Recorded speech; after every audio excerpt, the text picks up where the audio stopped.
അപ്പം ഞാൻ വിചാരിച്ചു ഇതൊന്ന് പ്രൊഫഷണലി പഠിക്കണമെന്ന്. ആ സമയത്താണ് അൻവർ എന്ന് പറഞ്ഞ മൂവി റിലീസാണ്. അപ്പം ആ ലൈറ്റ് നമ്മൾ എത്രത്തോളം മനസ്സിലാക്കുന്നു അല്ലെങ്കിൽ എത്രത്തോളം പഠിക്കുന്നു, ക്യാമറയുടെ ഇമ്പോർട്ടൻസ് എത്രത്തോളം കുറച്ച് വരും എന്നുള്ളൊരിതാണ് എൻ്റെ ഒരു മനസ്സിൽ. ഹെൽപ്പുണ്ട്. അപ്പം നമ്മളതിനെ ഡിഫെൻഡ് ചെയ്യാൻ പോവാതിരുന്നാൽ മതി. നമ്മളതിൻ്റെ കൂടെ പോയി കഴിഞ്ഞാൽ ഒത്തിരി നല്ലത്.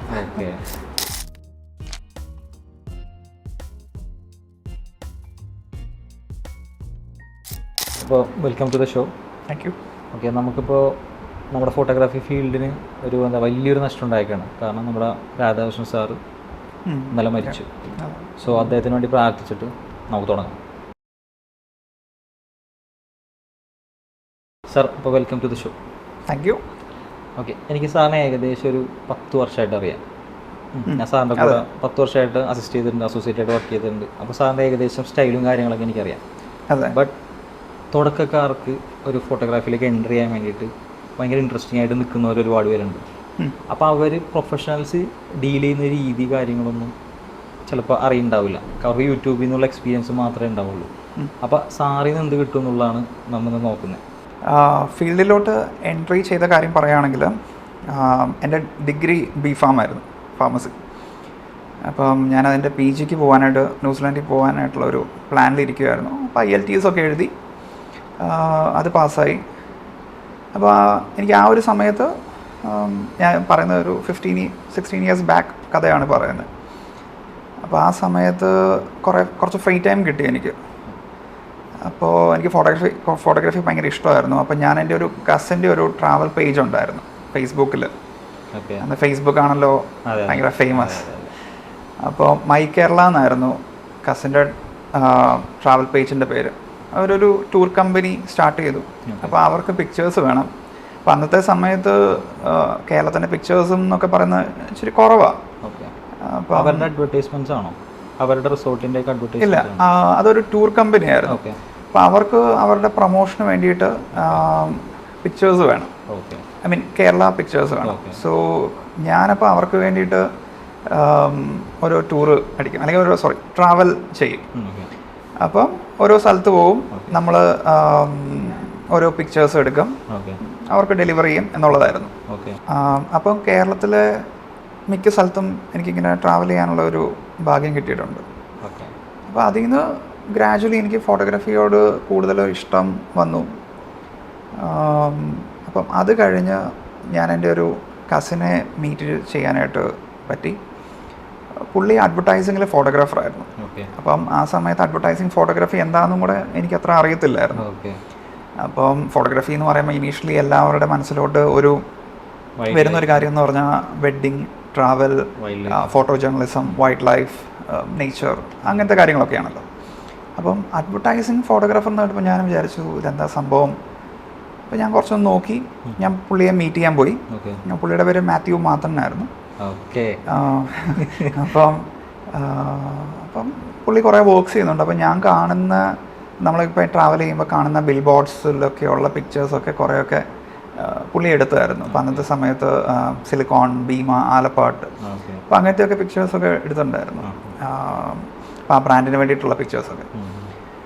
അപ്പോൾ ഞാൻ പുള്ളിയെ പോയി കണ്ടപ്പോഴാണ് പുള്ളി എടുത്തതാണ് ഈ പിക്ചേഴ്സ് എന്നൊക്കെ ഞാൻ മനസ്സിലാക്കുന്നത്. അപ്പം ഞാനിപ്പോൾ ഒരു 1.5-2 മണിക്കൂർ പുള്ളിയായിട്ട് ഇരുന്ന് സംസാരിച്ചു. അപ്പം എൻ്റെ ഫോട്ടോഗ്രാഫിയിലുള്ള ടേസ്റ്റും കാര്യങ്ങളൊക്കെ ഞാൻ പറയുകയും ചെയ്തു, പിക്ചേഴ്സൊക്കെ കാണിച്ചു കൊടുത്തു.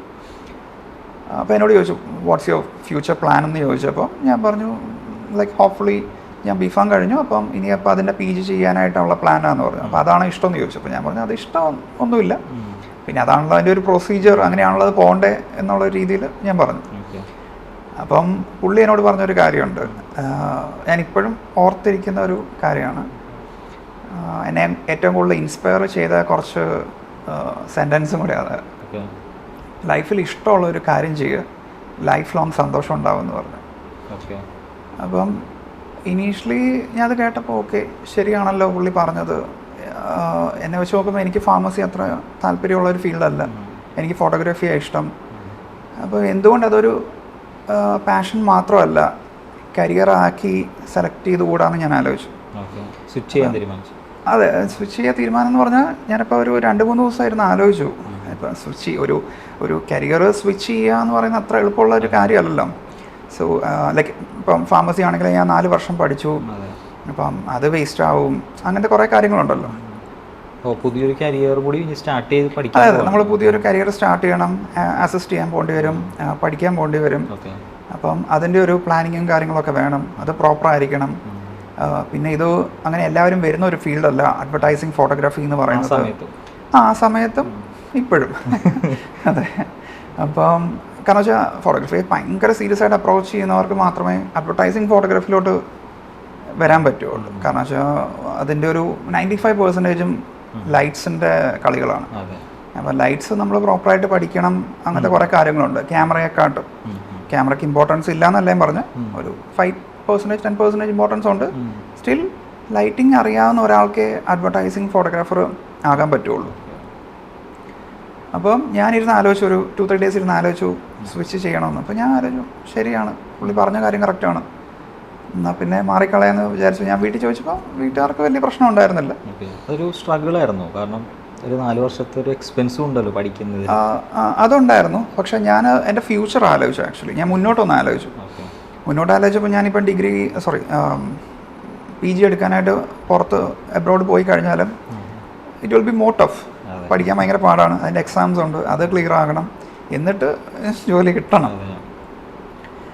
അത് ഇച്ചിരി ടഫായിരുന്നു എനിക്ക് തന്നെ അറിയാം, അല്ലെങ്കിൽ എനിക്ക് തോന്നി അത് ടഫായിരിക്കും ആ സിറ്റുവേഷൻ എന്നുള്ളത്. അപ്പോൾ എനിക്ക് അറിയാവുന്ന ഒരു കാര്യം ചെയ്യാമെന്ന് തന്നെ ഞാൻ വിചാരിച്ചു. പാരൻസും സപ്പോർട്ട് ചെയ്തു? പാരൻസ് സപ്പോർട്ടായിരുന്നു, കുഴപ്പമില്ലായിരുന്നു. അപ്പം എന്നെ അവരെ വെച്ച് നോക്കുമ്പോൾ ഞാൻ കേരളത്തിലുണ്ടല്ലോ അല്ലെങ്കിൽ ഇന്ത്യയിലുണ്ടല്ലോ എന്നുള്ളൊരു അടുത്തുണ്ടല്ലോ എന്നുള്ളൊരു ഇതുണ്ടായിരുന്നു. അപ്പം ഞാനങ്ങനെ പുള്ളിയോട് ഒരു ദിവസം വിളിച്ച് പറഞ്ഞു ഞാനിങ്ങനെ സ്വിച്ച് ചെയ്യുകയാണ്.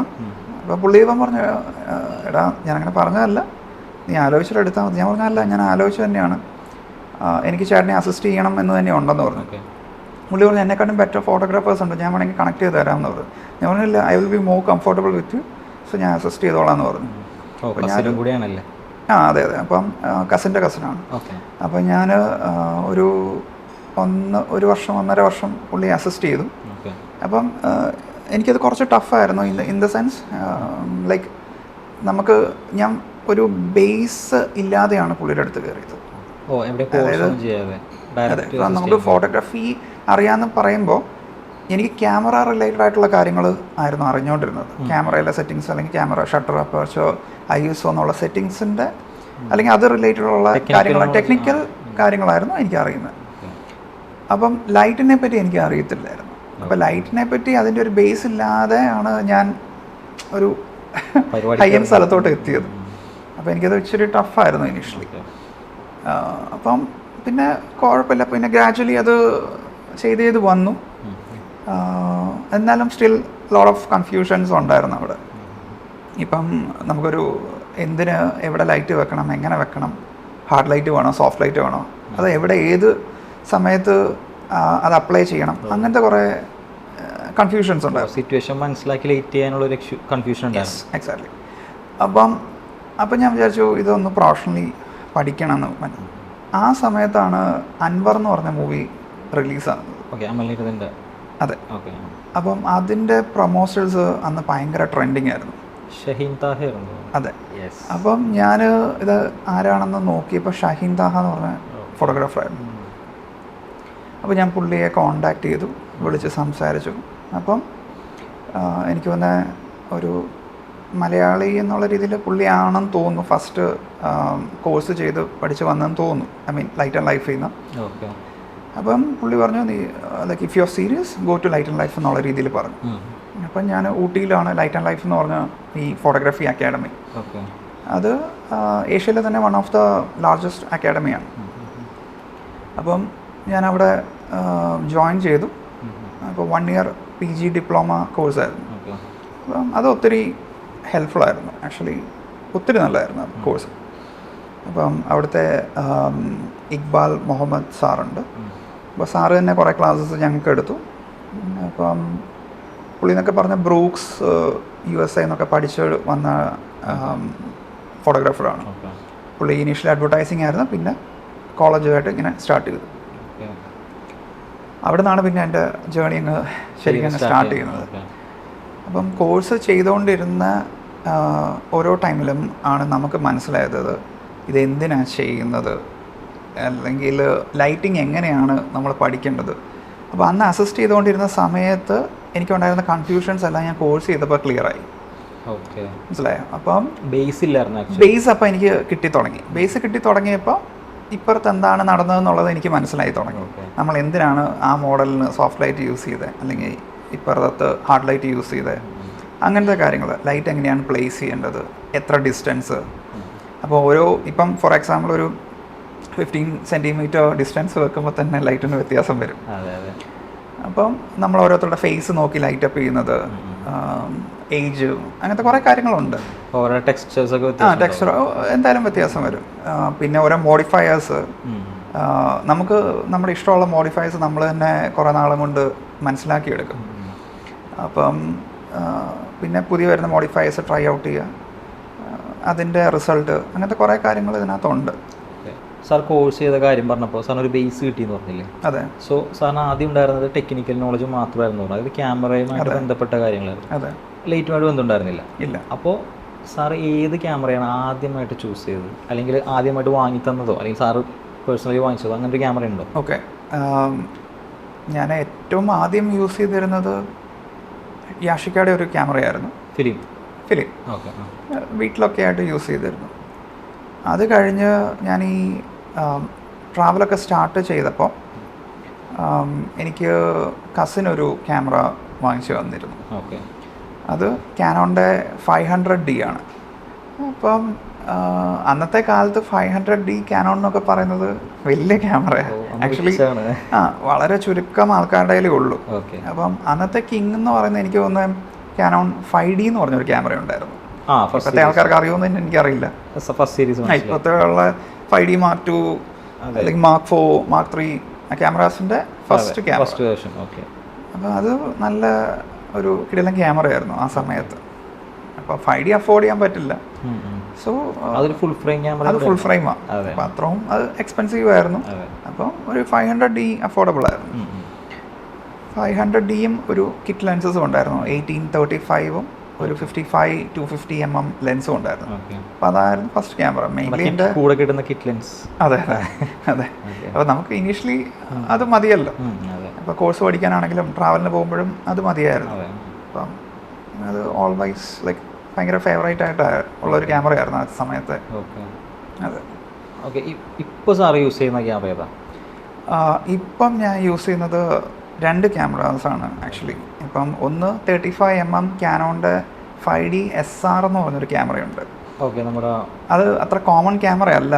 അത് സ്റ്റുഡിയോ ബേസ്ഡും അഡ്വർടൈസിംഗ് ബേസ്ഡ് ആയിട്ടുള്ള ഒരു ക്യാമറയാണ്. 50MB ആണ്. പക്ഷേ വെരി നൈസ് ക്യാമറ, നല്ല റിസൾട്ടാണ്. ടച്ച് സ്ക്രീൻ ഒന്നുമില്ല. വ്യൂ ഫൈൻഡറിലൂടെ തന്നെ നോക്കി കാര്യങ്ങളെല്ലാം ചെയ്യണം. ജഡ്ജ്മെന്റ് എടുക്കണം ക്യാമറ. അതെ. ഇച്ചിരി ഫാസ്റ്റ് അല്ല, ഇച്ചിരി സ്ലോ ആയിട്ടുള്ളൊരു ക്യാമറയാണ്. പക്ഷേ പ്രോപ്പർ DSLR. അതെ പ്രോപ്പർ. അതെ. അപ്പോൾ അതൊരു നല്ല ക്യാമറയാണ്. അല്ലെങ്കിൽ കുറച്ചും കൂടെ റിസൾട്ട് വേണം എന്നുണ്ടെങ്കിൽ ഞാൻ യൂസ് ചെയ്യുന്നത് ഫുജിയുടെ 100S ഉണ്ട്. പിന്നെ 102ഉം ഇടയ്ക്ക് യൂസ് ചെയ്യാറുണ്ട്. അപ്പോൾ ഇത് രണ്ടാണ് യൂസ് ചെയ്യുന്നത്. ഓൺ ചെയ്യുന്നത് 100S ആണ്. ഓക്കെ. അതൊരു മീഡിയം ഫോർമാറ്റ് ക്യാമറ അല്ലേ ആക്ച്വലി? അത് ആക്ച്വലി ഒരു മീഡിയം ഫോർമാറ്റ് ക്യാമറയാണ്. അല്ലേ? ബഡ്ജറ്റ് ഫ്രണ്ട്ലി മീഡിയം ഫോർമാറ്റ് എന്ന് വേണമെങ്കിൽ പറയാം ആക്ച്വലി. ഇപ്പം ഫേസ് വണ്ണോ ഹസൽബ്ലാഡ് എന്നൊക്കെ പറയുമ്പോൾ ലൈക്ക് മോർ ദാൻ 20 lakhs എങ്ങനെ നോക്കിയാലും വരും, ബോഡിക്ക് മാത്രം. അതെ. അപ്പം അങ്ങനെ നോക്കുമ്പോൾ ഇതിന് നേരെ ഒരു പകുതി എമൗണ്ടേ ഉള്ളൂ. 10 താഴേക്ക്. നമുക്ക് അത്യാവശ്യം അതിൽ കിട്ടുന്ന റിസൾട്ട് എന്ന് ഞാൻ പറയില്ല, പക്ഷെ നമുക്ക് അത്യാവശ്യം ഒരു ഡീസൻറ്റ് ഒരു മീഡിയം ഫോർമാറ്റിൻ്റെ ഒരു റിസൾട്ട് ഇതിനകത്ത്. 100 മെഗാപിക്സൽ ആണോ? 100 GFX 100 MB ആണത്. ഓക്കെ. അതെ. പിന്നെ കളേഴ്സൊക്കെ ഒത്തിരി നല്ലതാണ്. ഫുജിയുടെ ഭയങ്കര അക്യൂറേറ്റ് ആണ് അതിൻ്റെ കളേഴ്സൊക്കെ. അപ്പം നമുക്കിപ്പോൾ ഷൂട്ട് ചെയ്യുമ്പോഴൊക്കെ ആണെങ്കിലും പെർഫെക്റ്റ് കളേഴ്സ് കിട്ടും. പിന്നെ ഒരു പോളറൈസറും കൂടെ ഉണ്ടെങ്കിൽ പെർഫെക്റ്റ്. അത് ഒരു കുറച്ച് കണ്ടിട്ട് കുറച്ച് വലിയ ക്യാമറ ആയിട്ട് തോന്നുന്നുണ്ട്. അത് യൂസ് ചെയ്യുമ്പോൾ കുറച്ച് ബുദ്ധിമുട്ടുണ്ടാവാറുണ്ടോ? ഇല്ല, ഇനീഷ്യലി കുറച്ച് ടഫായിരുന്നു എനിക്ക്. കാരണം വെച്ചാൽ ഫുജി ഇറക്കിയതേ ഉള്ളായിരുന്നു ആ സമയത്ത് 100S ഒക്കെ. അപ്പം ഒരിച്ചിരി കോംപ്ലിക്കേഷൻസ് ഉണ്ടായിരുന്നു നമുക്കതിൻ്റെ കാര്യങ്ങൾ മനസ്സിലാക്കിയെടുക്കാനും ക്യാമറയായിട്ട് ഇണങ്ങാൻ വേണ്ടിയിട്ട്. അതെ. പിന്നെ അത് ഗ്രാജുവലി നമ്മൾ ചെയ്ത് പഠിച്ചു. പിന്നെ നമുക്കതറിയാം എങ്ങനെ യൂസ് ചെയ്യണം എന്നുള്ളത്. പിന്നെ മെയിൻലി അതൊരു സ്റ്റുഡിയോ ബേസ്ഡ് ക്യാമറയായിട്ടാണ് എനിക്ക് തോന്നിയത്. ഔട്ട്ഡോറും ഓക്കെ ഗുഡ്, പക്ഷെ ഒരു ഭയങ്കര ഫാസ്റ്റായിട്ട് ഷൂട്ട് ചെയ്യാൻ പറ്റില്ല. അത്ര ഫാസ്റ്റായിട്ട് ഷൂട്ട് ചെയ്യാൻ പറ്റില്ല. കാരണം നമ്മൾ ലൈറ്റ് എല്ലാം ഷൂട്ടും ലൈറ്റും കാര്യങ്ങളൊക്കെ വെച്ച് പോകുന്നത് കൊണ്ട് നമുക്ക് അത്ര ഫാസ്റ്റായിട്ട് കുറേ കൂടെ ഒരു സ്റ്റേജ്ഡ് ആയിട്ടുള്ള ഒരു സംഭവം തന്നെയാണ് അത്. അതെ അതെ അതെ. ഫാസ്റ്റായിട്ട് ഷൂട്ട് ചെയ്യുന്നവരുണ്ടാവുമായിരിക്കും. പക്ഷെ ഫോർ മീ ഞാൻ കുറച്ചും കൂടി ഹൈ ആൻഡ് പ്രൊഫഷണൽ ലെവലിൽ ചിന്തിക്കുന്ന ഒരു ക്യാമറയാണ്. അതെ, എന്തായാലും അങ്ങനെ അഡ്വർടൈസിങ് അങ്ങനത്തെ ആൾക്കാർ മാത്രമായിരിക്കും കൂടുതലും എടുക്കുക എന്ന് എനിക്ക് തോന്നുന്നു. കാരണം ഇതിപ്പോൾ ഇൻഡസ്ട്രിയിൽ ഭയങ്കരമായിട്ട് യൂസ് ചെയ്യുന്നത് കാണുന്നുണ്ട്. ഓക്കെ, ഇപ്പം ലേറ്റസ്റ്റ് വന്ന 102 എന്ന് പറഞ്ഞാൽ അവർ വീഡിയോയും കൂടെ നന്നായിട്ട് ഇൻക്ലൂഡ് ചെയ്തു. 8K സംതിങ് എന്തോ ഉണ്ട്. അപ്പം ഭയങ്കര ക്വാളിറ്റിയിൽ അവർ വീഡിയോയും കൂടെ ഇപ്പോൾ പ്രൊവൈഡ് ചെയ്യാനായിട്ട് തുടങ്ങിയിട്ടുണ്ട്. അപ്പം ലൈക്ക് ഒരു ക്യാമറയിൽ തന്നെ സ്റ്റില്ലും വീഡിയോയും കൂടെ ചെയ്യാൻ പറ്റും ആക്ച്വലി. അതെ അതെ. സാർ, എന്തെങ്കിലും സ്പെഷ്യാലിറ്റി ഉണ്ടോ ഈ ബ്രാൻഡുകൾ തമ്മിൽ? കാരണം ഒരുപാട് ഫോക്കസ് നടക്കുന്നുണ്ട്. ഇതുണ്ടെങ്കിൽ അത് നടക്കൂ, അതുണ്ടെങ്കിൽ ഇത് നടക്കൂ, ഇന്നത്തെ കളർ നല്ലതാണ്, ഇന്നതാണ്. ഇതൊക്കെ ഒരു എസ്തെറ്റിക് ആണോ അതോ ടെക്നിക്കലി ഇങ്ങനെ എന്തെങ്കിലും ഉണ്ടോ? അപ്പോൾ നമ്മൾ ബ്രാൻഡുകളിൽ ഡിപ്പെൻഡൻ്റ് ആവണോ? ബ്രാൻഡുകളിൽ ഡിപ്പെൻഡൻ്റ് ആകണമെന്ന് ഞാൻ ഒരിക്കലും പറയില്ല. ഇപ്പം അത് സിറ്റുവേഷൻ മാറ്റേഴ്സ് ആണ്. എനിക്ക് ഇപ്പം ചില സിറ്റുവേഷനിൽ ഞാൻ ക്യാനോൺ ആയിരിക്കും യൂസ് ചെയ്യുക, അതിൻ്റെ കളേഴ്സ് ആയിരിക്കും എനിക്ക് ഇഷ്ടം. ചില സിറ്റുവേഷനിൽ ഫുജി ആയിരിക്കും, അല്ലെങ്കിൽ റിക്വയർമെൻറ്റ് അങ്ങനെ ആയിരിക്കും, അല്ലെങ്കിൽ ഇത്ര ഭയങ്കര ഡീറ്റെയിലിംഗ് വേണം എന്നുണ്ടെങ്കിൽ ഞാൻ അതായിരിക്കും യൂസ് ചെയ്യും, ഫുജി ആയിരിക്കും യൂസ് ചെയ്യും. അപ്പം അത് ഇന്ന ക്യാമറ ഇതിന് മാച്ച് ആവുമോ അങ്ങനെയൊന്നുമില്ല. സോ ഞാൻ നേരത്തെ തന്നെ പറഞ്ഞിരുന്നു, photography is all about lights. അപ്പം ആ ലൈറ്റ് നമ്മൾ എത്രത്തോളം മനസ്സിലാക്കുന്നു അല്ലെങ്കിൽ എത്രത്തോളം പഠിക്കുന്നു, ക്യാമറയുടെ ഇമ്പോർട്ടൻസ് എത്രത്തോളം കുറച്ച് വരും എന്നുള്ള ഒരു ഇതാണ് എൻ്റെ ഒരു മനസ്സിൽ. പക്ഷേ ലൈറ്റിൽ നമുക്ക് കളേഴ്സും കാര്യങ്ങളും ഒക്കെ കുറേ കൺട്രോൾ ചെയ്യാൻ പറ്റും. 80% ലൈറ്റിംഗ് ആവും, 90%. കാരണം ഞാൻ ഈ പറയുന്നത് ലൈറ്റ്സ് എന്ന് ഉദ്ദേശിക്കുന്നത് സ്റ്റുഡിയോ ലൈറ്റ്സ് മാത്രമല്ല, സൺ എന്നുള്ള ഒരു മെയിൻ സോഴ്സിനെ പറ്റിയും കൂടെയാണ് ഞാൻ ഈ ലൈറ്റ് എന്ന് പറഞ്ഞാൽ ഉദ്ദേശിക്കുന്നത്. അതെങ്ങനെ നന്നായിട്ട് യൂസ് ചെയ്യാൻ പറ്റും? അതെ, ഇപ്പം നമ്മൾ നേച്ചറിനെ കുറേയും കൂടെ ഇപ്പോൾ ട്രാവൽ ചെയ്യുമ്പോഴൊക്കെ ശ്രദ്ധിക്കുകയാണെങ്കിൽ നമുക്ക് ലൈറ്റ്സ് കുറേ പഠിക്കാൻ പറ്റും. അപ്പം ലൈറ്റ് എങ്ങനെ ഓരോ സ്ഥലത്തും ഹിറ്റ് ചെയ്യുന്നു, ഒരു വയലിൽ ഹിറ്റ് ചെയ്യുന്നത്, അല്ലെങ്കിൽ ഒരു മലയിൽ ഹിറ്റ് ചെയ്യുന്നത്, കടലിൽ ഇപ്പം ചില സമയത്ത് സൺസെറ്റോ അല്ലെങ്കിൽ സൺറൈസോ ഡിപ്പെൻസ്, ഓരോ സിറ്റുവേഷൻ അല്ലെങ്കിൽ ഓരോ സ്ഥലം ഒക്കെ അനുസരിച്ചിട്ടിരിക്കും ഇതിൻ്റെ ലൈറ്റിംഗ് ഒക്കെ. അപ്പം അതൊക്കെ അനുസരിച്ചിട്ടാണ് ഇതിൻ്റെ കളേഴ്സും കാര്യങ്ങളൊക്കെ ചേഞ്ച് ആകുന്നത്. അപ്പം അത് നമ്മൾ ശ്രദ്ധിക്കുകയാണെങ്കിൽ ഔട്ട്ഡോർ പോകുമ്പോൾ ഈ ക്യാമറയുടെ ഇമ്പോർട്ടൻസ് ഒന്നും അങ്ങനെ വരില്ല. നമുക്കൊരു മിനിമം റിക്വയർമെന്റ് ഒരു ക്യാമറ ഉണ്ടെങ്കിൽ ബെസ്റ്റ് അല്ല, ഒരു ഫുൾ ഫ്രെയിം ഒക്കെ ഉണ്ടെങ്കിൽ ഇനഫ്. അതിപ്പം സോണി ആകാം, കാനോൺ ആകാം, ഫുജി ആകാം, ഏത് ബ്രാൻഡാണെങ്കിലും എല്ലാവരും നല്ല ക്യാമറാസ് തന്നെയാണ് പ്രൊവൈഡ് ചെയ്യുന്നത്. ഓരോ റിക്വയർമെൻ്റ് അനുസരിച്ചിട്ടാണ് ബ്രാൻഡുകൾ ചൂസ്. അതെ അതെ. ഇപ്പം എന്നെ വെച്ച് പറയുകയാണെങ്കിൽ പണ്ടൊക്കെ ഞാൻ DSLR എടുത്തുകൊണ്ട് പോകുമായിരുന്നു ട്രാവൽ ചെയ്യുമ്പോൾ. ഞാൻ ഒത്തിരി ട്രാവൽ ചെയ്യുന്ന ആളാണ്. അപ്പം ഫോട്ടോസൊക്കെ എടുക്കാൻ DSLR കൊണ്ടുപോകായിരുന്നു. പക്ഷേ ഇപ്പം ഞാൻ കൊണ്ടുപോകുന്നില്ല. ഇപ്പോൾ എനിക്കൊന്നൊരു 4-5 years ആയിട്ട് ഞാൻ കൊണ്ടുപോകുന്നില്ല. ഞാനിപ്പോൾ ഫോണാണ് കൊണ്ടുപോകുന്നത്. അപ്പോൾ എനിക്കത് മതി. അപ്പം എനിക്കിപ്പം ഇൻസ്റ്റാഗ്രാമിലോ അല്ലെങ്കിൽ വെബ്സൈറ്റിലോ ഒക്കെ ഇടാനാണെങ്കിലും എനിക്ക് ഫോണിൻ്റെ റെസൊല്യൂഷൻ മതി. അത്യാവശ്യം ഫോണിലൊന്ന് ഇച്ചിരി ശ്രദ്ധിച്ച് ഷൂട്ട് ചെയ്താൽ മതി. അപ്പോൾ എനിക്കത് വലിയ പ്രിൻ്റൊക്കെ അടിക്കണം എന്നുണ്ടെങ്കിൽ മാത്രമേ ഞാൻ DSLR കൊണ്ടുപോകേണ്ട ആവശ്യമുള്ളൂ. അപ്പോൾ സാറ് പറഞ്ഞല്ലേ ഇപ്പോൾ അപ്ലോഡ് ചെയ്യാൻ വേണ്ടിയിട്ട് മൊബൈലിലൊക്കെ കൊണ്ടിട്ടാണ് എളുപ്പമായിട്ട് ചെയ്യുന്നു എന്നുള്ളത്. അപ്പോൾ മൊബൈൽ എന്നുള്ള സംഭവം നമ്മുടെ ഫീൽഡുമായിട്ട് കണക്റ്റഡ് ആണ്. കാരണം നമ്മുടെ സോഷ്യൽ മീഡിയ അങ്ങനെയുള്ള കാര്യങ്ങളിലോട്ടൊക്കെ നമുക്ക് കുറച്ചും കൂടി എളുപ്പമായി. അപ്പം നമുക്കത് ഭയങ്കരമായിട്ട് ഹെൽപ്പ് ആവുന്നുണ്ടോ? അതായത് നമുക്ക് ഒരാളെ പോയിട്ട് വർക്ക് കാണിച്ചു കൊടുക്കേണ്ട ഒരു ടൈമിനെ അത് കംപ്രസ് ചെയ്യുന്നുണ്ടോ, അതോ വേറെ ഏതെങ്കിലും ഉപകാരപ്പെടുന്നുണ്ടോ? ഹെൽപ്ഫുൾ ആകുന്നുണ്ടോ എന്ന് ചോദിച്ചാൽ ഉണ്ട്. കാരണം വെച്ചാൽ ഇപ്പം നമ്മൾ ഇൻസ്റ്റാഗ്രാമിൽ ഒരു വർക്ക് പിക്ചർ ഇടുമ്പോൾ അത്യാവശ്യം എൻ്റെ ഏജൻസിക്കാരെല്ലാം കണക്റ്റഡ് ആണ്, അഡ്വർടൈസിങ് ഏജൻസിക്കാർ. അപ്പോൾ അതിന് ക്രിയേറ്റീവ് ഡയറക്ടേഴ്സും ആർട്ട് ഡയറക്ടേഴ്സും ഒക്കെ ഉണ്ട്. അപ്പം അവർ ഇടുമ്പോൾ അത് കാണുന്നുണ്ട്. അപ്പം നമുക്ക് എല്ലാവർക്കും ഇൻഡിവിജ്വലി ഇങ്ങനെ അയച്ചു കൊടുക്കേണ്ട ഒരു ആവശ്യം ഇല്ല, അത് കുറവാണ്. അവർ ഓൾറെഡി ഇപ്പം നമ്മൾ അയച്ചു കൊടുത്താലും അവർ പറയും കണ്ടിരുന്നു, ഞാനത് കണ്ടിരുന്നു, ഇഷ്ടപ്പെട്ടിരുന്നു എന്നൊക്കെ പറയും. അതെ അതെ, കുറച്ചും കൂടെ ആക്സസ് എളുപ്പമായി കിട്ടി. ആ ഒരു ഇൻസ്റ്റാഗ്രാമിനെ പറ്റി ചോദിച്ചപ്പോഴാണ് സാറിന്റെ ഇൻസ്റ്റാഗ്രാമിൽ സ്ഥിരമായിട്ട് കുറച്ച് ആളുടെ കാണുന്ന ഒരു കാര്യമുണ്ട്, മോഹൻലാൽ എന്ന് പറഞ്ഞൊരു സംഭവം സ്ഥിരമായിട്ട് കാണുന്നുണ്ട്. എന്താണ് അതിന്റെ സീക്രട്ട്? ഇനീഷ്യലി ഞാൻ സാറായിട്ട് ചെയ്ത വർക്ക് കൈരളി TMTയുടെ ആയിരുന്നു. ഓക്കെ. അതൊരു 5 years മുമ്പായിരുന്നു ചെയ്തത്. അപ്പം അത് കഴിഞ്ഞ് പിന്നെ ഒരു ചെറിയൊരു ഗ്യാപ്പ് വന്നു. അത് കഴിഞ്ഞ് പിന്നെ ഞങ്ങൾ വേറെ കുറച്ച് ബ്രാൻഡ്സിന് വേണ്ടിയിട്ട് അസോസിയേറ്റ് ചെയ്തു. അപ്പം സാറിന് പിക്ചേഴ്സ് ഇഷ്ടമായി, സാറിൻ്റെ ടീമിനും ഇഷ്ടമായി. പിന്നെ പതുക്കെ അവരുടെ ടീമിൽ നിന്ന് വിളിക്കാൻ തുടങ്ങി ഓരോ വർക്ക്സിനും. പിന്നെ നമ്മൾ ഗ്രാജുവലി പിന്നെ സാറിന് മാച്ച് ചെയ്യുന്ന ലൈറ്റിംഗ് ഏതാണെന്ന് നമ്മൾ മനസ്സിലാക്കുമല്ലോ. അപ്പം എത്ര ഡിസ്റ്റൻസിൽ പ്ലേസ് ചെയ്യണം, അപ്പം ഏതൊക്കെ അപ്പിയറൻസ് വരുന്നതനുസരിച്ചിട്ട് ലൈറ്റിംഗ് എങ്ങനെ വേണം. ഇപ്പം ഞാനൊരു ഫിക്സ്ഡ് ലൈറ്റിംഗ് സാറിന് ഞാൻ വെച്ചിട്ടില്ല സത്യം പറഞ്ഞാൽ. ഇല്ല, എനിക്കറിയാം ഏതാണ് സാറിന് മാച്ച് ആകുന്ന ലൈറ്റിംഗ് എന്ന് എനിക്ക് നന്നായിട്ട് അറിയാം. നമ്മൾ മുമ്പ് സംസാരിച്ചിട്ടുണ്ട്. അതെ അതെ, അതെ അതെ. അപ്പം എന്നാൽ സാർ അത്ര ആംഗിൾ കോൺഷ്യസും അല്ല. ലെഫ്റ്റ് റൈറ്റ് അങ്ങനെ സാർ എന്ത് വേണമെങ്കിലും നമ്മൾ പറഞ്ഞാലും ചെയ്തോളൂ.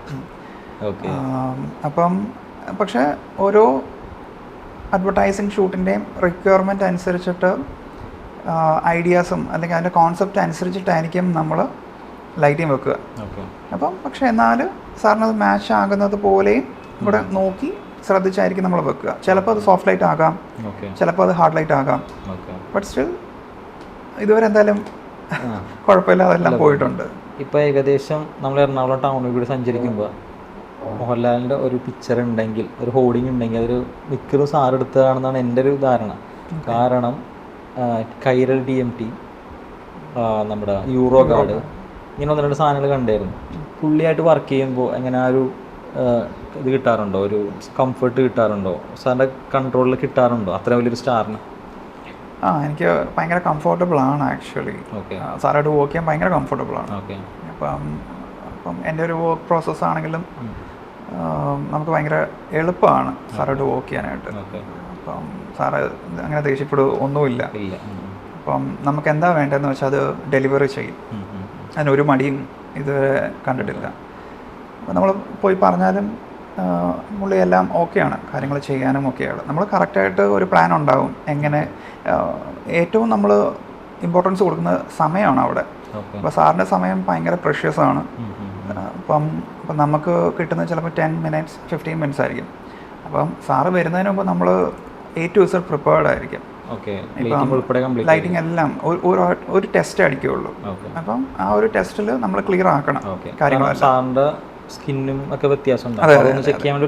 അതെ അതെ. നമ്മൾ ലാൽ സാറിൻ്റെ സ്കിന്നായിട്ട് മാച്ച് ചെയ്യുന്ന ഒരാളെ ടെസ്റ്റിന് ഉണ്ടാവും അവിടെ. അപ്പോൾ നമ്മൾ പുള്ളിയെ വെച്ച് ഒന്ന് ടെസ്റ്റ് ചെയ്യും. അപ്പം ടെസ്റ്റ് ചെയ്യുമ്പോൾ നമുക്ക് ഏകദേശം ആ സ്കിൻ ടോൺ ഒന്ന് മാച്ച് ചെയ്ത് ലൈറ്റിംഗ് ചെയ്യാൻ പറ്റും. അപ്പോൾ പിന്നെ സാറ് വരുമ്പോൾ ഭയങ്കര ഒരു ഡ്രാസ്റ്റിക് ഡിഫറൻസ് ഒന്നും വരില്ല. ചെറിയ എന്തെങ്കിലും ഒരു മൈന്യൂട്ട് അഡ്ജസ്റ്റ്മെൻറ്റേ വരുള്ളൂ. ഹൈറ്റൊക്കെ നമ്മൾ ഇപ്പോൾ അറിയാം. അപ്പം അതൊക്കെ കറക്റ്റ് ആയിരിക്കും. സ്കിന്നിൻ്റെ ഒരു വ്യത്യാസം മാത്രമായിരിക്കും വരിക. ഡിപ്പെൻസ്, ഓരോ ക്യാരക്ടർ അനുസരിച്ച് മാറുമല്ലോ അങ്ങോട്ടും. അതെ അതെ അതെ. ഫോർ എക്സാമ്പിൾ ഇപ്പം യൂറോ ഗാർഡിൻ്റെ ഇതിനകത്ത് ഷൂട്ടിൽ സാറ് ഒത്തിരി വേഷങ്ങളിലുണ്ടായിരുന്നു. അപ്പം മലയാളിയായിട്ടുണ്ടായിരുന്നു, പല സ്റ്റേറ്റിൽ നിന്നുള്ള ഒരു കുറേ വേഷങ്ങളൊക്കെ ഉണ്ടായിരുന്നു. രാജസ്ഥാനി, അങ്ങനെയൊക്കെ ഗുജറാത്ത്, അങ്ങനെയൊക്കെ കുറച്ചുണ്ടായിരുന്നു, കാശ്മീരി, അങ്ങനെയൊക്കെ ഉണ്ടായിരുന്നു. അപ്പം അതിലും ഓരോന്നും ഓരോ മുഖമല്ലേ. അതെ അതെ അതെ. ലൈറ്റിംഗ് പാറ്റേൺ ചെറുതായിട്ട് ചേഞ്ച് ഉണ്ടായിരുന്നു. കാരണം ഉണ്ടായിരുന്നു, വ്യത്യാസം ഉണ്ടായിരുന്നു. ബാക്ക്ഗ്രൗണ്ട് അനുസരിച്ചിട്ട് നമ്മൾ സാറിനുള്ള ലൈറ്റ് കൊടുക്കും പ്ലേസ് ചെയ്യാൻ. എന്നിട്ട് പിന്നെ അത് കോമ്പോസിറ്റ് ചെയ്യാനായിട്ടുണ്ടായിരുന്നു. അപ്പോൾ എങ്ങനെയാണ് വൈറ്റ് ബാക്ക്ഗ്രൗണ്ട്സിലാണ് എടുക്കുക അതോ എന്തെങ്കിലും വൈറ്റ് ഓർ ഗ്രേ നമ്മൾ അങ്ങനെയാണ് ചെയ്യാറ്. അപ്പം ബാക്ക്ഗ്രൗണ്ട് നോക്കും, ബാക്ക്ഗ്രൗണ്ടിൻ്റെ ലൈറ്റിംഗ് എങ്ങനെയാണെന്ന് നോക്കും. അത് മാച്ച് ചെയ്ത് ഫോർഗ്രൗണ്ടിൽ ഇപ്പം ചെയേഴ്സ് ഉണ്ടാകും. ചില ഇതിനകത്ത് ചാരി ഇരിക്കുന്ന ഒരു ഷോട്ടൊക്കെ ഉണ്ടായിരുന്നു. അപ്പം നമ്മളതിനൊരു എൽ ഷേപ്പ് ഒരു പില്ലറൊക്കെ വെച്ചു. അപ്പം അങ്ങനെ ലൈറ്റ് പ്ലേസ് ചെയ്തു. ഓക്കെ. സാറിൻ്റെ പ്രൊഫൈൽ ചെക്ക് ചെയ്യുമ്പോൾ ഞാൻ കൂടുതൽ കണ്ടിട്ടുള്ളത് ഫോട്ടോഗ്രാഫിയേക്കാൾ കൂടുതൽ ട്രാവലാണ്. സാർ ആക്ച്വലി ഒരു ട്രാവൽ ഹോളിക് അങ്ങനത്തെ ഒരു സാധനമാണോ? എനിക്ക് ട്രാവൽ ഭയങ്കര ഇഷ്ടമാണ്. ഓക്കെ. ഞാൻ ആക്ച്വലി ഒരു ട്രാവൽ കൺസൾട്ടൻറ്റും കൂടെ ആയിട്ട് ഇടയ്ക്ക് വർക്ക് ചെയ്യാറുണ്ട്. ചിലപ്പം അത്ര ആവശ്യമുള്ള അല്ലെങ്കിൽ ഫ്രണ്ട്സോ അങ്ങനെയൊക്കെ ഉള്ളൂ. ഓക്കെ. ഒരു travel planning actually travel designer എന്ന് വേണമെങ്കിൽ പറയാം, ട്രാവൽ കൺസൾട്ടൻ്റ് എന്ന് പറയാം. അങ്ങനെയും ചെയ്യാറുണ്ട്. ഗ്രൂപ്പിൽ നിന്നൊന്നുമല്ല, ഫ്രണ്ട്സിന് വേണ്ടിയിട്ടും ഒക്കെ ഹെൽപ്പ് ചെയ്യുക, അത്രയൊക്കെ ഉള്ളൂ. മനസ്സിലായി. പിന്നെ മെയിൻലി എൻ്റെ ട്രാവലിന് ഇപ്പം 17 കൺട്രീസ് കവർ ചെയ്തു. 17 കൺട്രീസ് കവർ ചെയ്തു. അല്ല, it's not about countries covering actually. നമ്മളിപ്പോൾ ഓരോ സ്ഥലം ചെല്ലുമ്പോൾ അത് നന്നായിട്ട് കാണുക എന്നുള്ളതാണ് എൻ്റെ മെയിൻ തിങ്. കൺട്രീസിൻ്റെ നമ്പർ കൂട്ടുന്നതിനെക്കാട്ടും അവിടുന്ന് ഒരു എക്സ്പീരിയൻസ് ഗെയിൻ ചെയ്ത് വരിക, ഇപ്പം അവിടുത്തെ കൾച്ചർ മനസ്സിലാക്കുക, ഫുഡ് എല്ലാം ഇമ്പോർട്ടൻ്റ് ആണ്. അപ്പം അതൊക്കെ മനസ്സിലാക്കിയിട്ട് വരുന്നതാണ് ഏറ്റവും നല്ലത്. പിന്നെ എൻ്റെ ട്രിപ്പുകളും ട്രാവൽ റിലേറ്റഡ് കാര്യങ്ങളെല്ലാം ഞാൻ തന്നെയാണ് ചെയ്യുന്നത്. ഞാൻ തന്നെയാണ് ഐറ്റിനറി പ്രിപ്പയർ ചെയ്യുന്നത്. അപ്പോൾ ആ ഐറ്റിനറി ബേസ് ചെയ്തിട്ടാണ് ഞാൻ ട്രാവൽ ചെയ്യുക. അപ്പോൾ നമ്മൾ അല്ലാതെ അവിടെ ചെന്നിട്ട് ഞാൻ പിന്നെ വേറെ പ്ലാനിലോട്ട് പോകില്ല. അത് വെരി റെയർലി പോയിട്ടുണ്ടാകാം, പക്ഷെ എന്നാലും വളരെ കുറവാണ്. അപ്പോൾ ഇവിടുന്ന് ഞാൻ A to Z പ്ലാൻ ചെയ്യും. എങ്ങനെ ട്രാവൽ ചെയ്യണം, ഏത് വണ്ടി എടുക്കണം, വണ്ടി എടുത്തു കഴിഞ്ഞിട്ടുള്ള ചിലവുകൾ, അതിൻ്റെ പാർക്കിംഗ് കാര്യങ്ങൾ, അതൊക്കെ എവിടെയൊക്കെ പാർക്ക് ചെയ്യാൻ പറ്റും, അതൊക്കെ അവിടെ ചെന്നിട്ട് നോക്കുമ്പോൾ നമുക്ക് സമയമെടുക്കും. പിന്നെ ഓരോ സ്ഥലത്തും ചെല്ലുമ്പോൾ ഇപ്പം ഫോർ എക്സാമ്പിൾ മ്യൂസിയം അല്ലെങ്കിൽ ഓരോ ആക്ടിവിറ്റി, അതിൻ്റെ ടിക്കറ്റ്സ്, അപ്പോൾ ഏതൊക്കെ സ്ഥലം ഏതൊക്കെ സമയത്ത് കാണും, അത് ഭയങ്കര ഇമ്പോർട്ടൻ്റ്. എല്ലാം കിട്ടും. അതെ, ഏതൊക്കെ സ്ഥലങ്ങൾ ഏതൊക്കെ സമയത്ത് കാണണം എന്നുള്ളത് ഭയങ്കര ഇമ്പോർട്ടൻ്റ് ആണ്. ചിലത് രാവിലെ കാണണം, ചിലത് രാത്രി കാണണം. അതെ. അപ്പോൾ അതനുസരിച്ചിട്ടാണ് ഐറ്റിനറി പ്രിപ്പയർ ചെയ്യുന്നത്. ഏറ്റവും ടഫ് അതാണ്. ഇപ്പോൾ നമുക്കൊരു ഐറ്റിനറി പ്രിപ്പയർ ചെയ്യാം, എവിടെ പല ഗൂഗിളിലോ അവിടെയൊക്കെ നോക്കിക്കഴിഞ്ഞാൽ കുറേ ChatGPT ഒക്കെ ഹെൽപ്പ് ചെയ്യും. പക്ഷേ ഏതൊക്കെ സമയത്ത് ഇതൊക്കെ കാണണം എന്നുള്ളത് നമ്മുടെ ഇഷ്ടവും ഡിസിഷനാണ്. അപ്പം അത് പ്ലാൻ ചെയ്യലാണ് ഏറ്റവും ടഫ് ആക്ച്വലി. അപ്പോൾ അങ്ങനെ അതും പ്ലാൻ ചെയ്ത് it will takes lot of time actually. ഒരു ഗോൾഡൻ അവർ കാണണമെന്ന് ആഗ്രഹിക്കുമ്പോൾ ആ ടൈമിൽ കണ്ടാലാണ് അതിൻ്റെ ഭംഗി. അതുപോലെ ഇപ്പം നമ്മൾ ആ ഗോൾഡൻ അവർ കണ്ടു, എന്നാൽ നമുക്ക് അടുത്ത സ്ഥലത്തോട്ട് ഇത്ര ട്രാവൽ ഉണ്ട്, അപ്പം അങ്ങനത്തെ ഒക്കെ കുറച്ച് പ്ലാൻ ചെയ്യണം. ഷിഫ്റ്റ് ചെയ്യേണ്ടി വരും, ഡ്യൂറേഷൻ കൂടുതലുണ്ടെങ്കിൽ. അതെ, ഇപ്പം റീസെൻ്റ്ലി ലാസ്റ്റ് ഇയർ പോയപ്പം യൂറോപ്പ് പോയപ്പം അതൊരു വിൻ്റർ ട്രിപ്പായിരുന്നു. അപ്പോൾ ക്രിസ്മസ് റിലേറ്റഡ് തീം വെച്ചിട്ടാണ് ഞാൻ പോയത്. അപ്പോൾ ഒരു തീം വൈസ് ആയിട്ട് പോവായിരുന്നു ആദ്യമായിട്ട്. അത് ആക്ച്വലി ഒരു 3 കൺട്രീസ് എന്നുള്ള ഒരു പ്ലാൻ ആയിരുന്നു. പക്ഷെ മെയിൻലി ക്രിസ്മസ് മാർക്കറ്റ്സ് എയിം ചെയ്താണ് ഞാൻ പോയത്. അപ്പോൾ winter, snow, Christmas markets, lights, അങ്ങനത്തെ അത് മാത്രമായിരുന്നു എയിം. അപ്പോൾ അത് മാത്രമേ ഞാൻ അവിടെ ആ സമയത്ത് കണ്ടുള്ളൂ. അപ്പോൾ initially V landed in Munich. എന്നിട്ട് ഡ്രൈവ് ചെയ്തു, ഒരു 3700 കിലോമീറ്റേഴ്സ് ഡ്രൈവ് ചെയ്തു. അപ്പോൾ അതിലൊരു 2000 സ്നോ ആയിരുന്നു, സ്നോ കവേർഡ് ആയിരുന്നു ഏരിയാസ്. അതൊരു ഭയങ്കര എക്സ്പീരിയൻസ് ആയിരുന്നു ആക്ച്വലി. അപ്പോൾ ഇത്രയും കൺട്രീസ് കവർ ചെയ്യുക, ഓട്ടോബാനിൽ, ജർമ്മനി ഓട്ടോബാനിൽ കാർ ഓടിക്കുക, ഫാസ്റ്റായിട്ട് ഓടിക്കുക, അങ്ങനത്തെ കുറേ കാര്യങ്ങൾ. 234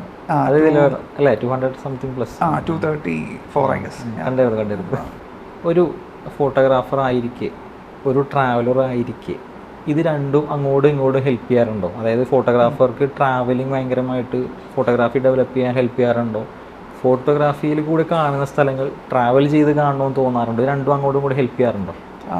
ഒത്തിരി ഹെൽപ്പ് ചെയ്യാറുണ്ട്. നമുക്ക് ലൈറ്റിംഗ് പഠിക്കാനായിട്ടുള്ള ഏറ്റവും നല്ല കാര്യം ട്രാവൽ ചെയ്യുമ്പോഴാണ്. ഇപ്പം പല സിറ്റുവേഷനിൽ, ഫോർ എക്സാമ്പിൾ ഐസ്ലൻഡൊക്കെ പോയപ്പോൾ ഞാൻ കണ്ട കുറേ കാര്യങ്ങളുണ്ട്. ഇപ്പോൾ ഒരു സ്ഥലത്ത് മഴ പെയ്യുന്നു, അപ്പുറത്തെ സ്ഥലത്ത് വെയിൽ. അപ്പം അത് തമ്മിലുള്ള ഒരു ബ്ലെൻഡ്, അല്ലെങ്കിൽ അവിടെ നിന്നുള്ള ആ ലൈറ്റിൻ്റെ വ്യത്യാസം, ഭയങ്കര ഡിമ്മായിട്ടുള്ള ഒരു ക്ലൈമറ്റ്, അവിടെ വെയിലടിക്കുമ്പോൾ വരുന്ന വ്യത്യാസം, അതൊക്കെ നമുക്ക് ട്രാവൽ ചെയ്യുമ്പോഴേ കാണാൻ പറ്റുള്ളൂ. അപ്പോൾ ട്രാവൽ ചെയ്യുമ്പോഴേ ആ പിക്ചേഴ്സ് എടുക്കാൻ പറ്റുള്ളൂ. നമുക്ക് സ്റ്റുഡിയോയിൽ ക്രിയേറ്റ് ചെയ്യാൻ പറ്റുന്നൊരു സാധനമല്ല. അപ്പം ചില കാര്യങ്ങൾ നമ്മൾ റീക്രിയേറ്റ് ചെയ്യാനും ശ്രമിക്കാറുണ്ട്. അപ്പം അവിടെ ട്രാവൽ ചെയ്യുമ്പോൾ കിട്ടിയ ഒരു ലൈറ്റിംഗ് മൂഡ് നമ്മൾ ഫാഷനിലോട്ട് റീക്രിയേറ്റ് ചെയ്യാനായിട്ട് പോർട്രേറ്റ് ഒക്കെ ഷൂട്ട് ചെയ്യുമ്പോൾ റീക്രിയേറ്റ് ചെയ്യാനായിട്ട് എങ്ങനെയാണ് അത് വരുന്നത്.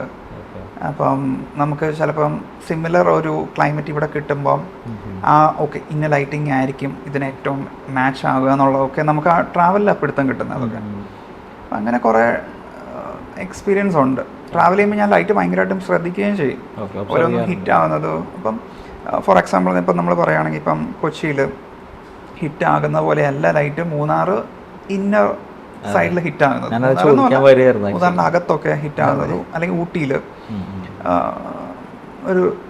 ഊട്ടിയിൽ ആ റൂറൽ ഏരിയയിലൊക്കെ ഹിറ്റ് ആകുന്നത് വേറെ രീതിയിലാണ്. പൊല്യൂഷനൊക്കെ ഇല്ലാത്തതിൻ്റെയാണ്. അപ്പം നമുക്ക് പുറത്ത് പോകുമ്പോൾ അങ്ങനത്തെ കുറേ ലൈറ്റിംഗ് കാര്യങ്ങൾ കാണാൻ പറ്റും. ഫോർ എക്സാമ്പിൾ വേട്ടയാട് വിളയാട് മൂവിയിൽ രവിവർമ്മൻ ഒക്കെ ചെയ്ത കുറച്ച് സംഭവങ്ങളുണ്ട്. ഒരു ന്യൂയോർക്കിൽ സ്ട്രീറ്റിൽ ഒരു ബാക്ക് ലൈറ്റ് മോർണിംഗ് വരുന്ന ഒരു സീനൊക്കെ ഉണ്ട്. പുള്ളി അത് ഒരു ഇൻ്റർവ്യൂവിൽ പറഞ്ഞായിരുന്നു, അത് അവരത് നോക്കി ആ സമയം നോക്കി ഷൂട്ട് ചെയ്തതാണ്. അങ്ങനത്തെ കുറേ ലൈറ്റിങ് നമുക്ക് പുറത്ത് പോകുമ്പോൾ അല്ലെങ്കിൽ ട്രാവൽ ചെയ്യുമ്പോൾ ഇവിടെയും കാണാം. പുറത്ത് പോകുമ്പോൾ അത് കുറേയും കൂടെ സ്പെസിഫിക്കലി നമുക്ക് കാണാൻ പറ്റുമെന്ന് എനിക്ക് തോന്നിയിട്ടുണ്ട്. അപ്പോൾ അതൊക്കെ ഭയങ്കര ഒരു എക്സൈറ്റിംഗ് സംഭവങ്ങളാണ്.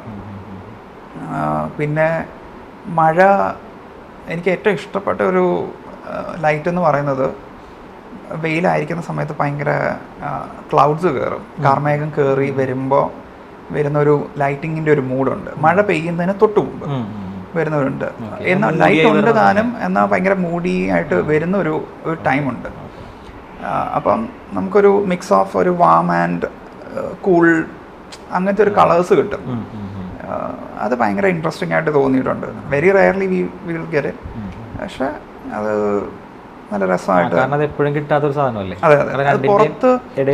പുറത്ത് ഇപ്പം ഫോർ എക്സാമ്പിൾ ഇങ്ങനത്തെ ആർട്ടിക് ഏരിയാസിലൊക്കെയുള്ള കൺട്രീസിലൊക്കെ അത് കൂടുതൽ പെട്ടെന്ന് കാണാൻ പറ്റും നമുക്ക്. കാരണം വെച്ചാൽ എപ്പോഴും ഇങ്ങനത്തെ ക്ലൗഡ് ഷിഫ്റ്റും കാര്യങ്ങളും എപ്പോഴും ഉള്ളത് കൊണ്ട് ക്ലൈമറ്റ് ഭയങ്കരമായിട്ടും ഡ്രാസ്റ്റിക്കലി ചേഞ്ച് ആകുന്നതുകൊണ്ട് നമുക്കത് ഇടയ്ക്കിടയ്ക്ക് കാണാൻ പറ്റും. അപ്പം അങ്ങനത്തെ കുറേ കാര്യങ്ങൾ. പിന്നെ ലൈറ്റ് ഹിറ്റ് ചെയ്യുന്നത്, ഇപ്പം ലൈറ്റിൻ്റെ ഇപ്പം സൺസെറ്റ് തന്നെ എത്ര കളേഴ്സ് ഉണ്ട്, കൺഫ്യൂഷൻ ആയിരിക്കും ആ ചോദ്യം ഞാൻ തിരിച്ചു ചോദിച്ചത്. കുറേ കളേഴ്സ് ഉണ്ട് ആക്ച്വലി. ഇപ്പം നമ്മളിവിടെ കാണുന്ന റെഡ് അല്ല, പുറത്തൊക്കെ പോകുമ്പോഴോ അല്ലെങ്കിൽ വേറെ പൊല്യൂഷൻ ഇല്ലാത്ത സ്ഥലത്ത് കൈൻഡ് ഓഫ് ഓറഞ്ച് ആണ്, റെഡ് വരും. അപ്പം അതിൽ തന്നെ ഈ ഓറഞ്ചിൽ തന്നെ ഭയങ്കര പ്യുവർ ഓറഞ്ച് കളേഴ്സ് ഉണ്ട്. അപ്പം അതൊക്കെ എനിക്ക് കാണാൻ പറ്റിയിട്ടുണ്ട്. പിന്നെ ഇപ്പം ഫിലിപ്പീൻസിലൊക്കെ പോയപ്പോൾ ഒരു സൺസെറ്റ് കണ്ടായിരുന്നു, മൈൻഡ് ബ്ലോയിങ്, ഭയങ്കര ഭംഗിയായിരുന്നു. സൺസെറ്റ് കഴിഞ്ഞിട്ട് വരുന്ന ആ ഒരു ട്വൈലൈറ്റ് മൂഡൊക്കെ ഉണ്ട്. അപ്പം അതിനകത്ത് വരുന്ന കളേഴ്സ് കുറേ കളേഴ്സ് വരും. അപ്പം അതൊക്കെ ഭയങ്കര ഭംഗിയായിരുന്നു. സന്ധ്യ സമയം കാണാനൊരു പ്രത്യേക. അതെ അതെ അതെ. ഇവിടെ ബാൽക്കണിയിലും ഞാൻ ഒരു പ്രാവശ്യം ഒത്തിരി നല്ലൊരു സൺസെറ്റ് 1-2 പ്രാവശ്യം ഇന്ത്യയിൽ കിട്ടും. ഇവിടെ ഇച്ചിരി റയറാണെന്ന് എനിക്ക് തോന്നി. മേ ബി പൊല്യൂഷൻ്റെ ആകാം, മേ ബി അവിടെ പുറത്ത് ഹൈറ്റും ഒക്കെ വ്യത്യാസം. പിന്നെ സ്ഥലം എല്ലാം മാറ്റേഴ്സ്, സ്ഥലമെല്ലാം മാറ്റേഴ്സ് ആണല്ലോ ഇതിനകത്ത്. അത് പറഞ്ഞപ്പോഴാണ് സാറിൻ്റെ ഒരു പ്രൊഫൈൽ, ഒരു പിക്ചർ ഞാൻ കണ്ടായിരുന്നു ആക്ച്വലി. ഒരു ഫോറിനേഴ്സിനെ വെച്ചിട്ട് ഷൂട്ട് ചെയ്തത് മൂന്നാറെന്ന് തോന്നുന്നു. അപ്പോൾ അത് കണ്ടപ്പോൾ ഞാൻ സാറിനോട് ചോദിച്ചിരുന്നു ആക്ച്വലി ഇത് എവിടെയാണ് സ്ഥലം എന്ന് ചോദിച്ചത്. അപ്പോൾ സാറിനോട് മൂന്നാറാണ് സിമ്പിൾ. പക്ഷെ അത് കണ്ടാൽ നമുക്ക് ഒരിക്കലും ഫീല് ഒരിക്കലും വിചാരിക്കില്ല. ഇല്ല, കാരണം എന്താ പറയുക, ഇവിടെ എപ്പോഴും ആളുകൾ എന്തിനെ ഒരു ബ്ലെയിം ചെയ്യുന്ന ഒരു പരിപാടിയുണ്ട്. ഇവിടുത്തെ ഹ്യൂമിഡിറ്റി പ്രശ്നമാണ്, നമുക്കതുകൊണ്ട് ഒരു ഫോറിൻ ലുക്കൊന്നും ഇവിടെ കിട്ടില്ല, അത് പ്രശ്നമാണ്, ഇത് പ്രശ്നമാണ്, ആളുടെ സ്കിൻ ടോൺ പ്രശ്നമാണ്. ബട്ട് അതിനൊക്കെ മറികടന്നിട്ടാണ് ആ ഒരു പിക്ചർ കേരളത്തിൽ മൂന്നാറിൽ ഷൂട്ട് ചെയ്തിരുന്നത്. സോ എവിടെയും അത് പോസിബിൾ ആണെന്നല്ലേ എവിടെയോ. അതാ ഞാൻ പറഞ്ഞത്, ഞാൻ കുറച്ച് പറഞ്ഞ ലൈറ്റിൻ്റെ ഒരു ക്വാളിറ്റി പറഞ്ഞതിൻ്റെ സംഭവം. അതായത് എനിക്ക് ആ രസം അത്രയും ഭംഗിയിൽ എനിക്ക് ആ പിക്ചർ ക്യാപ്ചർ ചെയ്യാൻ പറ്റിയതിൻ്റെ ഒരു സംഭവം എന്ന് വെച്ചാൽ അവിടുത്തെ ലൈറ്റ് ക്വാളിറ്റി ഭയങ്കരമായിരുന്നു. അപ്പം അതുകൊണ്ട് തന്നെ ഏരിയയും ഭയങ്കര പ്യുവർ ആയിട്ടിരിക്കുന്ന ഏരിയയുമായിരുന്നു. അത്ര പൊല്യൂഷനൊന്നുമില്ല, നല്ല ഗ്രീനറി ഒക്കെ ആയിരുന്നു. പിന്നെ ബിൽഡിങ്സിൻ്റെ കൺസ്ട്രക്ഷനും കുറച്ച് സ്കോട്ടിഷ് സ്റ്റൈലിലായിരുന്നു. അപ്പം നല്ല രസമായിട്ട് തന്നെ അത് ക്യാപ്ചർ ചെയ്യാൻ പറ്റി അവിടെ. സാർ ഇപ്പോൾ ട്രാവൽ ചെയ്തെന്ന് പറഞ്ഞില്ലേ, ഒരുപാട് സ്ഥലങ്ങൾ കണ്ടു. ഇപ്പോൾ സാറിൻ്റെ ഫോട്ടോഗ്രാഫി സെൻസും വർക്ക് ചെയ്യണമല്ലോ. അതെ. അപ്പോൾ ഏറ്റവും കൂടുതൽ ഇഷ്ടപ്പെട്ട അല്ലെങ്കിൽ കവർ ചെയ്യണമെന്ന് തോന്നിയ ഒരു കൺട്രി ഏതായിരിക്കും? ഐസ്ലാൻഡ് തന്നെയാണ്. ഐസ്ലാൻഡ് തന്നെയാണ്. ഐസ്ലാൻഡാണ് എൻ്റെ most favourite country so far. Okay. So far എന്നും പറയാൻ പറ്റില്ല, ഇനി അങ്ങോട്ടും അത് തന്നെയായിരിക്കും. ഓക്കെ. കാരണം വെച്ചാൽ അതിനെ ബീറ്റ് ചെയ്യാനൊരു കൺട്രി ഉണ്ടെന്ന് എനിക്ക്, മീൻസ് പേഴ്സണലി ഫോർ മീ എനിക്കുണ്ടെന്ന് തോന്നുന്നു. അപ്പം കാരണം വെച്ചാൽ ഒത്തിരി കാര്യങ്ങളുണ്ട്. അതൊരു വണ്ടർലാൻഡാണ് ആക്ച്വലി, വേറൊരു പ്ലാനറ്റാണ്. ഓക്കെ. നമുക്കതൊരു കൺട്രി എന്ന് പറയുന്നതിനേക്കാളും കൂടുതൽ വേറൊരു പ്ലാനറ്റ് എന്ന് വേണമെങ്കിൽ പറയാൻ പറ്റും. ഒരുപാട് അത്ഭുതങ്ങൾ നിറഞ്ഞ് നിൽക്കുന്ന ഒരു രാജ്യമാണത്, സ്ഥലം കൂടിയാണ്. അതെ. നമ്മൾ ഇപ്പം യൂറോപ്പോ അല്ലെങ്കിൽ നോർത്ത് അമേരിക്കയോ ഏഷ്യയോ എവിടെ പോയാലും കാണാൻ പറ്റാത്ത കുറേ വണ്ടേഴ്സ് ഉണ്ട്. നോർത്ത് പോളിൽ എവിടെയാണ്? നോർത്ത് ഏരിയയിലാണ്, ആർട്ടിക് ഏരിയയിലാണ്. അപ്പം ഗ്രീൻലാൻഡിന് താഴെ അമേരിക്കയുടെയും യൂറോപ്പിൻ്റെയും ഇടയിലായിട്ട്. അപ്പം ഡെൻമാർക്കായിട്ട് കണക്റ്റഡ് ആണ്. ഡെൻമാർക്കിൻ്റെ അണ്ടറിലാണ് ഐസ്ലാൻഡ്. അപ്പം ഒരു ട്രാവലർ ആക്ച്വലി ഒരിക്കലെങ്കിലും ഒന്ന് പോകേണ്ട ഒരു കൺട്രിയാണ്. ഒരു പെയിൻറ്റിങ് പോലെ ഇരിക്കുന്ന ഒരു കൺട്രിയാണ്. അപ്പം പിന്നെ ഐസ്ലാൻഡ് ഫേവറേറ്റ് ആകുന്നതിന് വേറൊരു റീസണും കൂടെ ഉണ്ട്. എനിക്ക് ഇൻ്റർനാഷണൽ ഫോട്ടോഗ്രാഫി അവാർഡ് 2020 കിട്ടിയിരുന്നു, IPA എന്ന് പറയും. അപ്പം ഫോട്ടോഗ്രാഫേഴ്സിനെയൊക്കെ വെച്ച് നോക്കുമ്പോൾ ഒരു ഓസ്കാർ എന്ന് വേണമെങ്കിൽ പറയാം. അപ്പം അതിൽ ഒരു ഫൈൻ ആർട്ടിൽ ഒരു ഓണറബിൾ മെൻഷൻ എനിക്ക് കിട്ടിയിരുന്നു. അപ്പം അതിൻ്റെ പിക്ചേഴ്സ് ഞാൻ ഐസ്ലാൻഡിനെടുത്ത ഒരു 3-4 പിക്ചേഴ്സിനാണ് എനിക്ക് 2 അവാർഡ്സ് കിട്ടിയത്. കാറ്റഗറി എന്തായിരുന്നു അപ്പോൾ അതിൻ്റെ? അത് ഫൈൻ ആർട്ട് കാറ്റഗറിയിലായിരുന്നു, ഒരെണ്ണം നൈറ്റ് ഫോട്ടോഗ്രാഫിയിൽ. അപ്പം അങ്ങനെ 2 കാറ്റഗറിയിലായിട്ടാണ് ഞാൻ മത്സരിച്ചത്. അതിൽ ഓണറബിൾ മെൻഷനാണ് കിട്ടിയത്. സോഷ്യൽ ഡിസ്റ്റൻസിങ് തീമിൽ ആ സമയം അതിൻ്റെ 2020. അപ്പോൾ ആ സോഷ്യൽ ഡിസ്റ്റൻസിങ് തീം വെച്ചിട്ടാണ് ഞാൻ ആ ഫോട്ടോ ക്രിയേറ്റ് ചെയ്തെടുത്തത്. അപ്പം എനിക്ക് തോന്നിയായിരുന്നു. അപ്പം എൻ്റെ ഒരു സീനിയർ അത് ആ പിക്ചർ കണ്ടപ്പോൾ എന്നോട് പറഞ്ഞു, ഇങ്ങനെ IPAയിലോട്ട് മത്സരിക്കുക, ഒരു ചാൻസ് ഇതിനുണ്ട്. പുള്ളിക്കാരി സ്ഥിരമായിട്ട് മത്സരിക്കുന്ന ഒരാളാണ്. എല്ലാ വർഷവും അതിനു വേണ്ടിയിട്ട് പുള്ളിക്കാരി ഒരു ഇമേജ് എവിടെ നിന്നെങ്കിലും ക്രിയേറ്റ് ചെയ്തെടുക്കും. അപ്പം ട്രൈ ചെയ്തു, കിട്ടി. ഇപ്പോൾ ഫോട്ടോഗ്രാഫി തന്നെ AI ഭയങ്കരമായിട്ട് ഇൻഫ്ലുവൻസ് ചെയ്ത് തുടങ്ങിയിട്ടുണ്ട്. അതെ. അത് നന്നായിട്ട് ഹെൽപ്ഫുൾ ആവാറുണ്ടോ സാറിൻ്റെ വർക്കിൽ? ഹെൽപ്ഫുൾ ആകാറുണ്ട് ആക്ച്വലി. ഇപ്പം നമ്മൾ എസ്പെഷ്യലി ഞങ്ങൾക്കത് ഹെൽപ്ഫുൾ ആകുന്ന എവിടെയാണെന്ന് വെച്ചാൽ ബാക്ക്ഗ്രൗണ്ട് ഡിസൈനിൻ്റെ കാര്യത്തിലാണ്. പണ്ടൊക്കെ നമ്മൾ ഇനീഷ്യലി ഷട്ടർ സ്റ്റോക്കിൽ നോക്കിയാണ് ഇമേജസ്, ഫോട്ടോഷൂട്ട് കഴിഞ്ഞിട്ടുള്ള മോഡൽസിൻ്റെ ഇമേജസ് കോമ്പോസിറ്റ് ചെയ്യാൻ വേണ്ടിയിട്ട് എടുത്തുകൊണ്ടിരുന്നത്. ഇപ്പം നമ്മളത് കുറേയൊക്കെ പ്രോംപ്റ്റൊക്കെ കൊടുത്ത് നമുക്ക് ഇഷ്ടമുള്ള ബാക്ക്ഗ്രൗണ്ടൊക്കെ AI നിന്ന് ക്രിയേറ്റ് ചെയ്യാൻ ഇപ്പോൾ പറ്റാറുണ്ട്. ഫോട്ടോഷോപ്പിൽ നിന്ന് മിഡ് ജേണി ഒക്കെ ക്രിയേറ്റ് ചെയ്തെടുക്കാൻ പറ്റാറുണ്ട്. അത് അപ്സ്കെയിൽ ചെയ്തെടുത്ത് കഴിഞ്ഞാൽ അത്യാവശ്യം ബിൽബോർഡ് പ്രിൻ്റ് ചെയ്യാനുള്ള ക്വാളിറ്റി കിട്ടുന്നുണ്ട്. അപ്പം കുറേ കൂടെ ഫാസ്റ്റായി. ഇപ്പം പണ്ട് നമ്മൾ ഇപ്പോൾ ഫോർ എക്സാമ്പിൾ ഒരു കോമ്പോസിറ്റ് ചെയ്യാൻ ഇമേജ് 2-3 days എടുക്കുന്നത് ഇപ്പോൾ ഒരു ഹാഫ് ഡേ 1 day കൊണ്ട് വർക്ക് ഫാസ്റ്റായി ആക്ച്വലി. അതാണ് കൂടുതലും അഡ്വാൻറ്റേജ് തോന്നിയിട്ടുള്ളത് ഞങ്ങൾക്ക്. പിന്നെ പല കാര്യങ്ങളിലും ഹെൽപ്ഫുൾ ആകാറുണ്ട്. നമുക്കിപ്പോൾ ഒരു തീം ഷൂട്ട് ചെയ്യണമെന്ന് വിചാരിക്കാം, ഒരു തീം പ്ലാൻ ചെയ്ത് ഷൂട്ട് ചെയ്യണമെങ്കിൽ ഹെൽപ്പ് ചെയ്യുക. ബാക്ക്ഗ്രൗണ്ട് വെച്ചിട്ട് even from scratch concept building തന്നെ കുറേ കൂടെ. ഇപ്പം നമ്മളൊരു ക്ലയൻറ്റിൻ്റെ ഏജൻസിയുടെ അടുത്തോട്ട് മൂഡ് ബോർഡ് കാണിക്കുമ്പോൾ അല്ലെങ്കിൽ അവരുടെ അടുത്തുള്ള മൂഡ് ബോർഡ് കിട്ടുമ്പോൾ കൂടുതലും ഇപ്പം AI റിലേറ്റഡ് കാര്യങ്ങളാണ്. അപ്പം നമുക്ക് എക്സാക്ട്ലി അറിയാം ഇതാണ് സംഭവം. കൺഫ്യൂഷൻസ് ഇല്ല, നമുക്ക് എക്സ്ട്രാ ക്വസ്റ്റ്യൻസ് ചോദിക്കേണ്ട ആവശ്യമില്ല. റെഫറൻസ് തന്നെ കറക്റ്റായിട്ട് നമുക്ക് അറിയാൻ പറ്റും എങ്ങനെയാണ് കാര്യങ്ങൾ വരിക. ഒരു ഫോട്ടോ ആയിരിക്കും റെഫറൻസ് കാണിച്ചിട്ടുണ്ടാവുക. അതെ ഞാൻ പറഞ്ഞു. ഹെൽപ്പുണ്ട്. അപ്പം നമ്മളതിനെ ഡിഫെൻഡ് ചെയ്യാൻ പോവാതിരുന്നാൽ മതി. നമ്മളതിൻ്റെ കൂടെ പോയി കഴിഞ്ഞാൽ ഒത്തിരി നല്ലത്. എപ്പോഴും ക്ലബ് ചെയ്ത് പോകുന്നതാണ്. അതെ എന്തായാലും അപ്ഡേറ്റഡ് ആയിട്ട് തന്നെ പോകണം. നമ്മളിപ്പോൾ ഒരു എൻ്റർടൈൻമെൻറ്റ് ഫീൽഡിലാണല്ലോ. അപ്പോൾ നമ്മൾ പുതിയ വരുന്ന സാധ്യതകൾ മനസ്സിലാക്കി അത് പഠിച്ച് അതിൻ്റെ കൂടെ തന്നെ പോയേ പറ്റുള്ളൂ. ഫിലിം ടു ഡിജിറ്റൽ പോലെ തന്നെ. അതെ റെസ്ട്രിക്റ്റ് ചെയ്യാൻ നോക്കാതിരുന്നാൽ മതി. അപ്പം ഫിലിം ടു ഡിജിറ്റൽ ആ ഒരു ട്രാൻസിഷനിൽ തന്നെ ഒത്തിരി പേര് ഡിജിറ്റൽ എടുക്കില്ല എന്ന് പറഞ്ഞു ഉണ്ടായിരുന്നു. പക്ഷേ അതിൽ കാര്യമില്ല. നമ്മൾ ഡിജിറ്റൽ വന്നു, അതിൻ്റെ കാര്യങ്ങൾ വന്നു. അപ്പം അത് അതിൻ്റെ കൂടെ തന്നെ പോയേ പറ്റുള്ളൂ. ഓക്കെ അതെ ഓക്കെ. നമുക്ക് സസ്റ്റെയിൻ ചെയ്യണമെന്നുണ്ടെങ്കിൽ അപ്ഡേറ്റഡ് ആയിട്ട് ഇരിക്കണം. അതെ അതെ യെസ് എന്തായാലും. ഇപ്പം നമ്മുടെ ചാനൽ കൂടുതൽ കാണുന്നതും ന്യൂ കമേഴ്സ് ആയിരിക്കും. കാരണം പ്രോസിന് ഇതിനകത്തൊന്നും ചെയ്യാനില്ല. കാരണം എല്ലാവരും സ്റ്റാർട്ടിങ്ങിലുള്ളവരാണ്. ശരി. അപ്പോൾ അവർ എന്ത് ചൂസ് ചെയ്യണം എന്നാണ്. കാരണം നമ്മളൊരു മീഡിയ അല്ലെങ്കിൽ എൻ്റർടൈൻമെൻറ്റ് ഒരു ഫീൽഡാണല്ലോ നമ്മുടെ. അപ്പോൾ നമ്മൾ ഫോട്ടോഗ്രാഫി ചൂസ് ചെയ്യണോ അല്ലെങ്കിൽ സിനിമാറ്റോഗ്രാഫി ചൂസ് ചെയ്യണോ? കാരണം അതൊരു ഒരമ്മയുടെ മക്കളാണ് രണ്ടും. കാരണം അത് മൂവി എന്ന് പറഞ്ഞാൽ മൂവി ചെയ്യുന്നില്ല, അത്ര വ്യത്യാസമുള്ളൂ. ബട്ട് നടക്കുന്നതെല്ലാം ഒരേ സംഭവങ്ങളിലാണ്. അത് ക്യാമറ, ലൈറ്റ് അങ്ങനെയുള്ള സാധനങ്ങളാണ്. അപ്പോൾ അവർ എങ്ങനെയാണ് അതിനെ ചൂസ് ചെയ്യേണ്ടത്, അല്ലെങ്കിൽ എന്തിനാണ് ഇമ്പോർട്ടൻസ് കൊടുക്കുന്നത്? അത് ഓരോരുത്തരുടെ പേഴ്സണൽ ഇഷ്ടമാണ്. ഇപ്പം എന്നെ വെച്ച് നോക്കുമ്പോൾ എനിക്ക് ഫോട്ടോഗ്രാഫിയാണ് കൂടുതൽ ഇഷ്ടം സിനിമാറ്റോഗ്രാഫിയെക്കാട്ടും. ഓക്കെ. അപ്പോൾ എനിക്കും ഇനീഷ്യലി ഞാനിത് ചൂസ് ചെയ്ത് വന്നപ്പോൾ എനിക്കൊരു ഇതുണ്ടായിരുന്നു, മോർ ആ ഒരു പോപ്പുലാരിറ്റി അതൊക്കെ കൂടുതലും സിനിമാറ്റോഗ്രാഫിയിലാണ്. പക്ഷേ എൻ്റെ ഇഷ്ടം പിക്ചേഴ്സ് എടുക്കാനായിട്ടായിരുന്നു. ഓക്കെ. അപ്പം അതൊക്കെ അതാ പറഞ്ഞത്, ഓരോരുത്തരുടെ പേഴ്സണൽ ഇഷ്ടമാണ് എന്ത്, അല്ലെങ്കിൽ ഓരോരുത്തരുടെ ടാലൻറ്റ് ബേസ് ചെയ്ത് ആ ഒരു പാഷൻ ബേസ് ചെയ്തിട്ട് പോകുക എന്നുള്ളതാണ്. അതിലേറ്റവും നല്ലത് എന്താണ്, നമുക്ക് പുതിയ ടെക്നോളജി എന്താണ് വരുന്നത്, അല്ലെങ്കിൽ എന്താണ് പുതിയ കരിയർ ഓപ്ഷൻ വരുന്നത്, അതനുസരിച്ചിട്ട് പിക്ക് ചെയ്യുക എന്നുള്ളതാണ് അതിനകത്തെ മെയിൻ കാര്യം. ഓക്കെ. അതെ.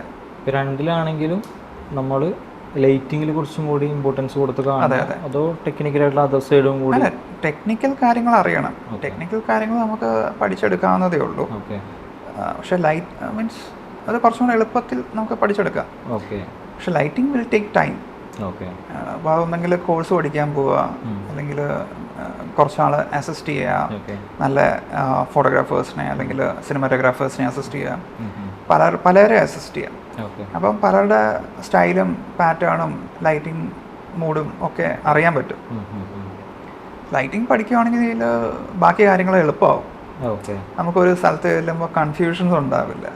എങ്ങനെ അത് ചെയ്യാൻ പറ്റുന്ന കാര്യമാണോ, അല്ലെങ്കിൽ എങ്ങനെ അത് ചെയ്യാം, അങ്ങനത്തെ കുറേ കാര്യങ്ങൾ നമുക്ക് റിയലൈസ് ചെയ്യാൻ പറ്റും. നമ്മൾ ഒരു സ്ഥലത്ത് ചെല്ലുമ്പോൾ സ്റ്റക്ക് ആവില്ല.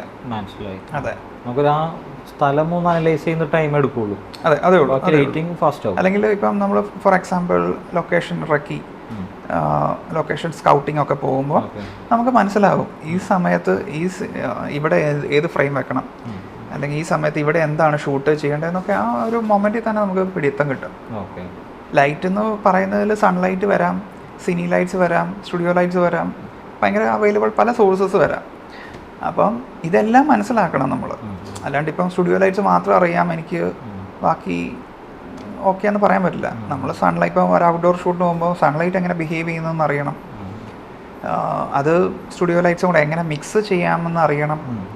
അവിടെ സിനി ലൈറ്റ്സ് വെച്ചിട്ട് എങ്ങനെ അതിനെ ബ്യൂട്ടിഫൈ ചെയ്യണമെന്ന് അറിയണം. കുറേ കാര്യങ്ങളുണ്ട്. അപ്പോൾ ഇതൊക്കെ നമ്മൾ പഠിച്ച് ഒന്ന് കൺട്രോളിലാക്കി എടുക്കുമ്പോഴാണ് നല്ല ഇമേജസ് വരുന്നത്. അപ്പോൾ അതിൻ്റെ ഇടയ്ക്ക് സാർ ഏറ്റവും കൂടുതൽ കൊമേഴ്ഷ്യൽസ് ആണ് ചെയ്തിരിക്കുന്നത്, അതോ എന്താ പറയുക ആർട്ടിസ്റ്റിക്സ് അങ്ങനത്തെ സംഭവങ്ങളാണ് ചെയ്തത്? ഞാൻ കൊമേഴ്ഷ്യൽസ് ആയിരുന്നു കൂടുതലും ചെയ്തത്. അതെ. ഫാഷൻ, ജ്വല്ലറി, സാരീസ് ഏറ്റവും കൂടുതൽ പ്രൊഡക്ട്സ്. ഓക്കെ. ആർക്കിടെക്ചർ.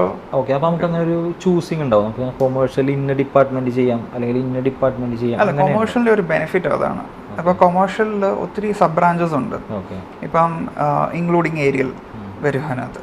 അപ്പോൾ ഫാഷൻ വരും, നമുക്കിപ്പം ഫുഡ് വരും, പ്രൊഡക്ട്സ് വരും, ആർക്കിടെക്ചർ വരും, ഓട്ടോമൊബൈൽ വരും, അങ്ങനെ കുറേ സബ് ബ്രാഞ്ചസ് ഉണ്ട്. ട്രാവലും വേണമെങ്കിൽ ഇൻക്ലൂഡ് ചെയ്യാം ചില സിറ്റുവേഷനിൽ, ടൂറിസം റിലേറ്റഡ് വർക്ക്സും അങ്ങനെയൊക്കെ. അപ്പോൾ ഞങ്ങൾക്ക് വേണ്ടി ഇത്രയേറെ സമയം ചെലവഴിച്ചതിനും കുറച്ച് എക്സ്പീരിയൻസ് ഒക്കെ ഷെയർ ചെയ്തതിന് സാറ് നന്ദി. അപ്പോൾ നമുക്ക് വീണ്ടും കാണാം നെക്സ്റ്റ് ഷോയിൽ. ബൈ. Okay, thanks.